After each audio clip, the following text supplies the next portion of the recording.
কোণঠাসা অভিষেক বন্দ্যোপাধ্যায়। এবার অভিষেকের দুয়ারে পুলিশ। রাত ৩টে নাগাদ অভিষেকের বাড়িতে হানা। পটুয়াপাড়ায় যে অভিষেক বন্দ্যোপাধ্যায় বাড়ি, সেখানে হানা পুলিশের। কেন? আত্মসহায়কের খোঁজেই অভিষেকের বাড়িতে পুলিশ। কালীঘাটের পটুয়াপাড়ায় অভিষেকের বাড়িতে হানা পুলিশের। খবর পেয়ে রাতেই অভিষেকের বাড়িতে মমতা বন্দ্যোপাধ্যায়।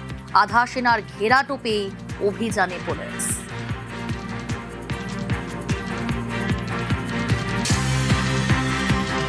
আমাদের যা বলার ও সুপিরিয়ররা বলবেন, আমার যা কমেন্ট করবেন সুপিরিয়ররা করবেন। কতক্ষণ ধরে ওয়েট করছিলেন স্যার? কখন এসেছেন স্যার?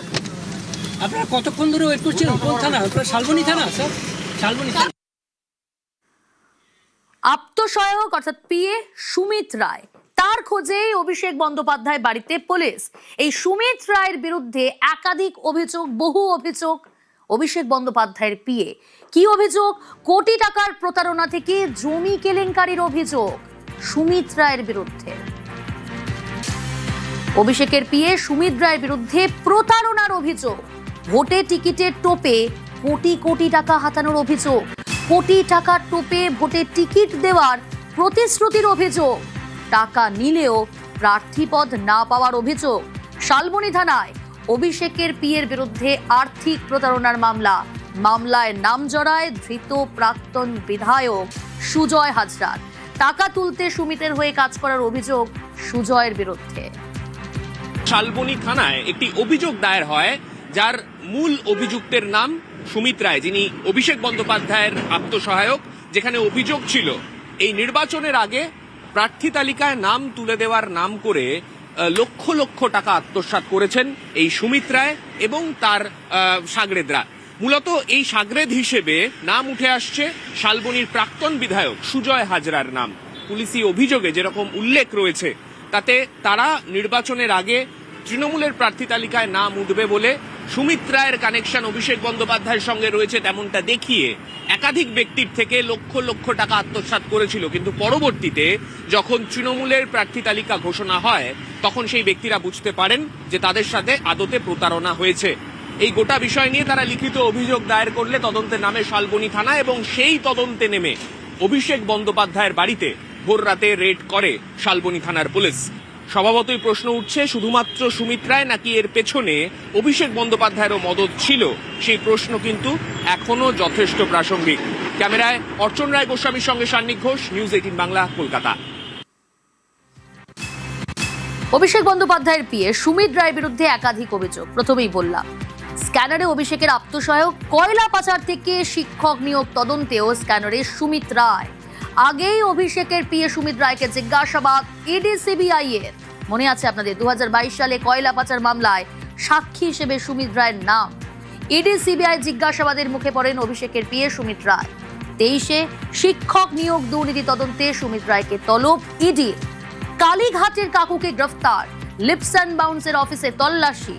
গ্রেফতার তল্লাশির পরই সুমিত রায়কে তলব করেছিল ইডি। সুমিত রায়, তার নাম এই প্রথম পুলিশ বা কেন্দ্রীয় এজেন্সির তদন্তের খাতায় প্রথমবার নয়, কেননা এর আগেও কয়লা দুর্নীতির তদন্তে নেমে ইডি আধিকারিকরা তাকে জিজ্ঞাসাবাদ করেছিল, সেটা 2022 সাল। সেক্ষেত্রে তাকে ইডি সিবিআই দুই কেন্দ্রীয় তদন্তকারী সংস্থাই সাক্ষী হিসেবে তার সাক্ষ্য প্রমাণ নথিভুক্ত করেছিল। তারপরে 2023 সালে যখন কেন্দ্রীয় এজেন্সিগুলোর তরফে এই শিক্ষক নিয়োগ দুর্নীতির তদন্ত একেবারে জোর কদমে চলছে, সেই সময়ও উঠে এসেছিল এই সুমিত রায়ের নাম। সুজয় কৃষ্ণ ভদ্রের নামের সঙ্গে যুক্ত থাকা লিপস অ্যান্ড বাউন্স সেই অফিসে যখন কেন্দ্রীয় তদন্তকারী সংস্থার তরফে রেড চালানো হয়, সেই সময় সুজয় কৃষ্ণ ভদ্র গ্রেফতার হন এবং তারপরেই এই সুমিত রায়কে জিজ্ঞাসাবাদ করেছিল কেন্দ্রীয় তদন্তকারী সংস্থা। অর্থাৎ শুধুমাত্র এই শালবনী থানার দুর্নীতি প্রথমবার নয়, এর আগেও একাধিক দুর্নীতিতে এই সুমিত রায়ের নাম জড়িয়েছে। সবটাই কি শুধুমাত্র সে তার ব্যক্তিগতভাবে করেছে, নাকি অভিষেক বন্দ্যোপাধ্যায়ের প্রত্যক্ষ মদত রয়েছে এর পেছনে? এই গোটা বিষয়টাই বর্তমানে তদন্তাধীন। ক্যামেরায় অর্চন রায় গোস্বামীর সঙ্গে সান্নিক ঘোষ, নিউজ 18 বাংলা, কলকাতা।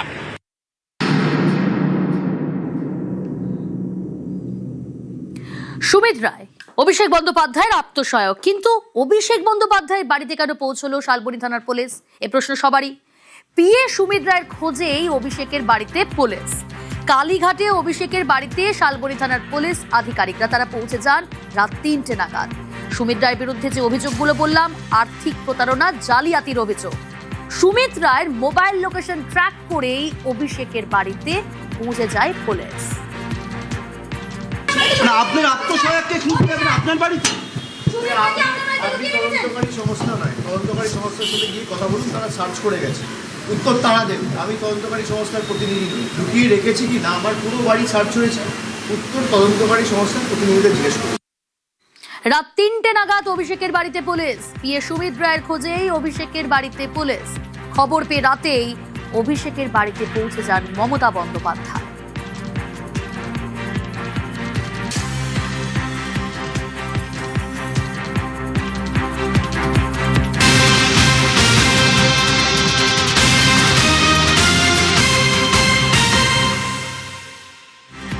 কোথায় সুমিত রায়? অভিষেকের আত্মসহায়কের বিরুদ্ধে প্রতারণা, জালিয়াতির অভিযোগ। অভিষেকের পিএ সুমিত রায়ের খোঁজে হন্যে পুলিশ। সুমিত রায়ের খোঁজে পশ্চিম মেদিনীপুর জেলা পুলিশ, বিধাননগর পুলিশ ও কলকাতা পুলিশকে সতর্ক করা হয়েছে।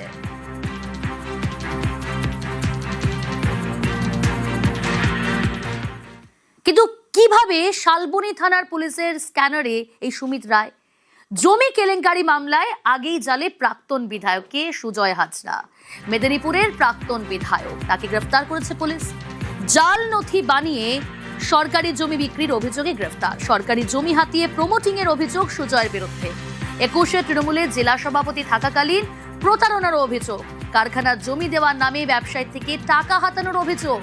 জমি কেলেঙ্কারি বাদেও আরো 9 ধারায় মামলা সুজয়ের বিরুদ্ধে। ওইখানে প্রায় 600 বিঘার মতন জায়গা আছে, 3টা মৌজা। টাকাটা যে ওদের টাকা চাই দিতে, রেকর্ডও আছে, অনেক কিছু আছে, বুঝলি তো। দিদিকে বলো থেকে আরম্ভ করে তৎকালীন যুগে যত সব জায়গায় কমেন্ট থেকে আরম্ভ করে কি সবাইকে জানানো হয়েছিল। সুমিত এলো কি করে এই ব্যাপারটা? তো আমি তদন্তের সাথে ওরা কাকে কাকে আরো আছে কি অবশ্য আমি জানি। টাকাটা রিসিভ কে করেছিল? আমার টাকাটা সুযোগ নিজেই করেছে, নিজেই? হ্যাঁ, নিজে ও নিজে ডেলি করেছে।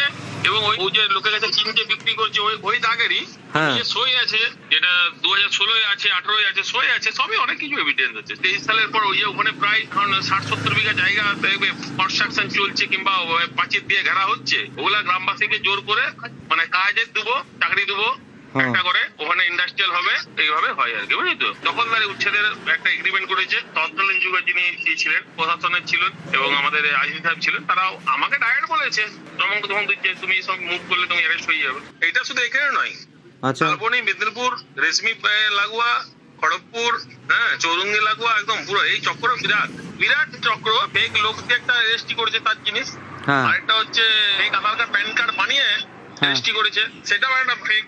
আবার বড় ফেক হচ্ছে জমিতে কোনো রেজিস্ট্রি হয়নি, মানে জমি বলতে কি রেজিস্ট্রি অফিসে, তো ওটা রেজিস্ট্রি ফেক ডিড দিয়ে রেকর্ড হয়েছে। বিভিন্ন জায়গায় আমি কমপ্লেন করেছি, বিভিন্ন জায়গায়।